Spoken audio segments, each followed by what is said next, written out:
I cut my family off after years of neglect. Then they called me for help. The warm hum of laughter filled the room, bouncing off the polished wooden floors and the ceiling strung with fairy lights. It was a celebration, after all. Andrew's graduation party. Friends and family mingled with champagne flutes in hand, exchanging proud smiles and congratulations. I sat in the corner, nursing a soda, trying to blend into the wallpaper. Andrew had always been the star, the one everyone turned to with admiration. Tonight was no different.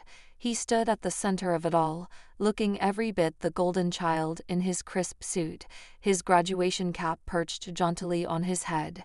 My parents hovered close, their faces glowing with pride. When the clinking of a fork against a glass signaled the start of my father's speech, the room fell into an expectant hush. I should have known then, should have braced myself for what was coming, but I didn't. I sat there, naive enough to believe this might just be about Andrew's accomplishments. Maybe this time, I thought, they'd leave me out of it. My father began with his usual charm, recounting Andrew's hard work, his achievements, and his bright future. The room erupted in polite applause. Then came the jokes. At this point, my father said, his voice lilting with exaggerated humor, "We should have stopped after Andrew. Second-borns are usually just useless anyway." The words hit like a punch to the gut. Useless. The room erupted in laughter, booming, careless laughter that wrapped around me like chains. I looked around, desperate for anyone who might notice how wrong this was, how cruel. But all I saw were smiling faces. No one flinched. No one stopped to think about the weight of those words. My mother chimed in, her voice as light as her champagne glass. "If we'd known how much work it'd take to raise a second child, we'd have just focused on our perfect firstborn." I couldn't breathe. My chest tightened, the air thick with humiliation. They weren't just making jokes, they were making me the punchline, the afterthought. My gaze flicked to Andrew, hoping for some sign of discomfort, maybe even an apology. But he just stood there, smiling awkwardly, as if he couldn't decide whether to laugh or pretend he hadn't heard. That night, something broke in me. It wasn't just their words, it was the way the room accepted them, the way no one thought to question the cruelty disguised as humor. I felt small, invisible, like a shadow trailing behind the brilliant light that was Andrew. For years, I had lived in the background, accustomed to the subtle, unspoken favoritism that colored our family dynamic. But this was different. This was public. There was no pretending anymore, no clinging to the faint hope that maybe, deep down, my parents loved me just as much. When the speech ended, and the applause swelled once again, I stood abruptly. My chair scraped loudly against the floor, a jarring sound in the sea of laughter. No one noticed. No one cared. I slipped out of the room, and into the cool night air, tears stinging my eyes. That was the night I decided I'd had enough. Enough of the comparisons, the neglect, the constant reminders that I would never be good enough in their eyes. Enough of trying to mold myself into someone they could love. I didn't confront them that night, not yet. But I knew, deep down, that this was the beginning of the end. The days after the graduation party blurred into a haze of anger and determination. I spent hours in my room, packing my things for college, each item I folded into my suitcase, a silent promise to myself. I would never come back. I would never let their words define me again. Moving to campus was both terrifying and liberating. The dormitory was small and smelled faintly of bleach, but to me, it was a sanctuary. For the first time, I had space that was truly mine, a place where no one could belittle or overshadow me. My roommate, Kara, was a whirlwind of energy and kindness, her laugh infectious, and her ability to make anyone feel at ease almost magical. She became my first real friend. "So, what's the deal with your family?" Kara asked one night as we sat cross-legged on my bed, eating instant noodles and watching a movie on her laptop.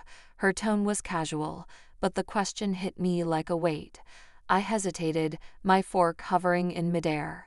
How could I explain the years of neglect, the constant comparisons to Andrew, without sounding bitter? It's complicated, I finally said, stirring my noodles to avoid her gaze. Let's just say we're not exactly close. Kara didn't press, for which I was grateful. Instead, she changed the subject, diving into a story about her overbearing aunt who sent her motivational quotes every morning. But her question lingered, opening a wound I had tried to ignore. Despite the lingering hurt, college became a haven. I threw myself into my studies, determined to prove, if only to myself, that I was capable, that I was more than the second-born my parents had written off. I joined clubs, made friends, and discovered a passion for writing that I hadn't known existed. Late at night, when the campus was quiet, I'd sit by the window with my laptop, pouring my thoughts into stories. They weren't good, not at first, but they were mine. Each word I typed felt like a step away from the person my parents had made me believe I was. The only reminder of my family was the occasional text from my mother, usually short and impersonal. "Hope you're doing well," or "don't forget to call." I rarely responded. When I did, it was out of obligation, not affection. Andrew, predictably, didn't reach out at all. I told myself I didn't care. But there were moments, quiet, lonely moments, when I missed the idea of a family. Watching Kara FaceTime her parents, seeing the care packages other students received from home, I felt a pang of longing, not for my parents as they were, but for what they could have been, for the unconditional love I'd never known. 2 years passed in a blur of lectures, late-night study sessions, and tentative steps toward healing. I had built a life for myself, one that felt separate from the weight of my family's expectations. So when my phone buzzed late one night with a call from an unknown number, I almost didn't answer. Something made me pick up. "Hello?" I said, my voice thick with sleep. "Is this?" The voice on the other end hesitated, and I felt a chill. "This is your mother." My stomach tightened. She sounded different, her usual briskness replaced with something softer, almost hesitant. "What do you want?" I asked, sharper than I intended. There was a long pause, and then she said it. The words that shattered the fragile distance I had built between us. "It's Andrew. He's in trouble." I sat up, the grogginess evaporating in an instant. "What kind of trouble?" "He's been using drugs. We didn't know how bad it was until." Her voice cracked, and for the first time in my life, I heard my mother cry. I didn't know what to say. Andrew had always been the golden child, the one who could do no wrong. The idea of him spiraling into addiction felt impossible, like the universe had shifted on its axis. "Why are you telling me this?" I finally asked, my voice cold. "He needs help," she said. "We all do."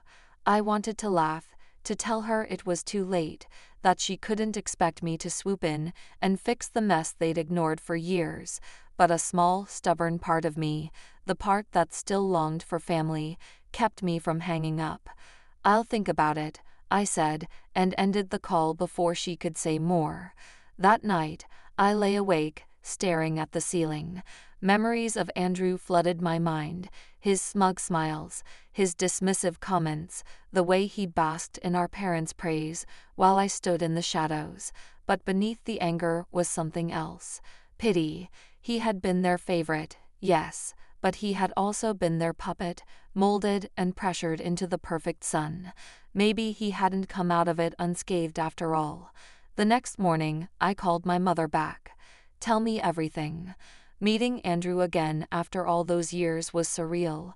He looked older, his face gaunt, his eyes hollow. The confident, untouchable brother I had grown up resenting was gone, replaced by someone I barely recognized. We sat across from each other in a dingy cafe, the silence between us heavy. "So," I said, breaking the tension, "how long has this been going on?" Andrew shrugged, staring into his coffee. "A couple of years. It got worse after college. And Mom and Dad." He gave a bitter laugh. "They're freaking out, obviously, trying to pretend like it's not their fault." I blinked, surprised by his candor. Isn't it? Andrew looked up, meeting my eyes for the first time. Yeah, probably, but it doesn't matter. I'm the one who screwed up. For a moment, I didn't know what to say. This wasn't the Andrew I remembered, arrogant, untouchable Andrew. This was someone else entirely, someone who looked broken. Why did you agree to meet me? I asked, my voice softer than before. He hesitated, then said, because I needed to apologize. My heart skipped a beat. I was a jerk to you, he continued. For years. I didn't see it then, but I do now. You didn't deserve that.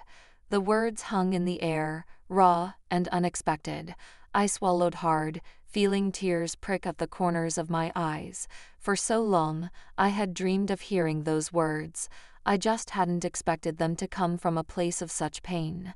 Thank you, I said, my voice barely above a whisper.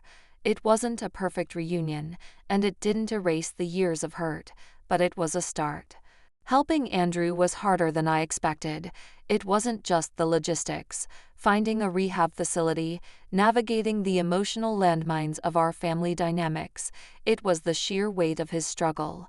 For every step forward, there seemed to be 2 steps back.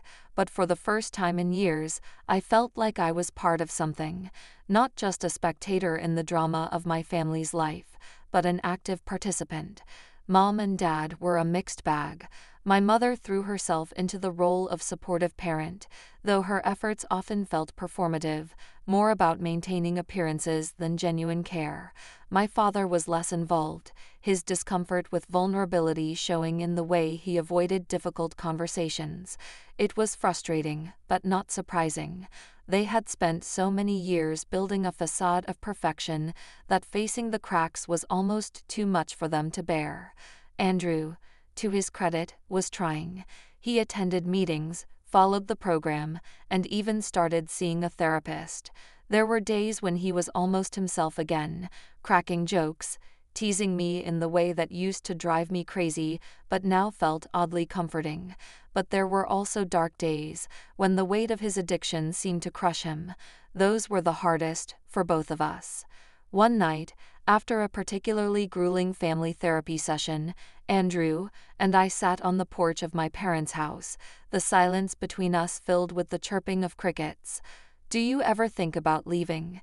he asked, his voice quiet. I glanced at him, surprised. Leaving what? This. All of it. The family, the expectations, everything.